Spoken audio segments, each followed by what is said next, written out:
So if you have car loan, home loan or any kind of EMI, then this RBI decision matters to you.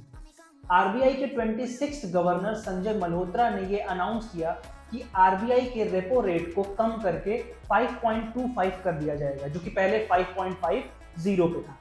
अब ये कटौती क्यों करी गई है, क्या आरबीआई ने सोचा, इसके बारे में समझते हैं। सबसे पहले तो रेपो रेट वो रेट होता है जिस रेट से आरबीआई बैंकों को लोन देता है। फॉर एग्जाम्पल एसबीआई को अगर लोन चाहिए तो वो आरबीआई के पास जाएगा। आरबीआई ने एसबीआई को लोन तो दे दिया, लेकिन आरबीआई ने बोला कि मैं आपके ऊपर इंटरेस्ट चार्ज करूंगा। तो जो इंटरेस्ट आरबीआई बैंकों के ऊपर चार्ज करता है उसे हम लोग रेपो रेट बोलते हैं। तो आरबीआई ने बेसिकली अपने रेपो रेट को कम कर दिया है। आपको पता है कि मॉनेटरी पॉलिसी कमेटी की अलग अलग समय पे बैठक होती है, मीटिंग होती है। तो 3rd, 4th और 5th दिसंबर 2025 की मीटिंग में मॉनेटरी पॉलिसी कमेटी ने ये डिसाइड किया कि इस रेट को हम लोग कम करेंगे।